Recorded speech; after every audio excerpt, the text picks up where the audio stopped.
2025ના રોજ મોન્સૂન સત્રમાં કેન્દ્રીય જળમંત્રીએ ડીપીઆર પાર તાપી નર્મદા રિવર લિંક પ્રોજેક્ટનો ડિટેલ પ્રોજેક્ટ રિપોર્ટ એમણે મૂક્યો છે. જેટલા ડેમ સૂચિત ડેમની વાત કરવામાં આવી હતી એમાં પણ બીજા 2 ડેમોનો ઉમેરો કરવામાં આવ્યો છે. એક અવધાનો ડેમ અને બીજો વાંસદાના ખાટા આંબાનો ડેમનો ઉમેરો કરવામાં આવ્યો છે. અને બીજું મારે ધારાસભ્યોને કહેવું છે કે એ સ્થગિત કર્યો નહીં હતો, રદ કર્યો હતો.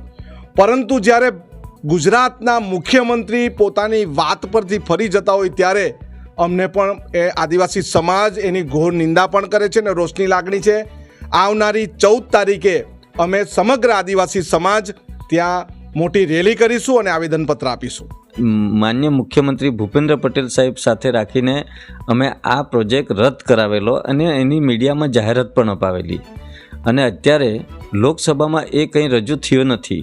પરંતુ પ્રશ્નોત્તરી કાળમાં એવું કંઈ આવ્યું હશે એનો એ ખોટો લાભ લઈને આ જે તુષારભાઈએ પત્ર લખીને સ્પષ્ટતા માંગી છે. પરંતુ આ પ્રોજેક્ટ કોઈપણ સંજોગોમાં થવાનું નથી અને અમારા આદિવાસી વિસ્તાર લોકોના જે પ્રશ્નો છે અને આદિવાસીને જે કંઈ મુશ્કેલીઓ છે એ મુશ્કેલી સાથે અમે સંપૂર્ણ સાથે રહેવાના છે. અમારી તમામ માહિતીથી અપડેટ રહેવા માટે જોડાયેલા રહો S9 ન્યૂઝ સાથે.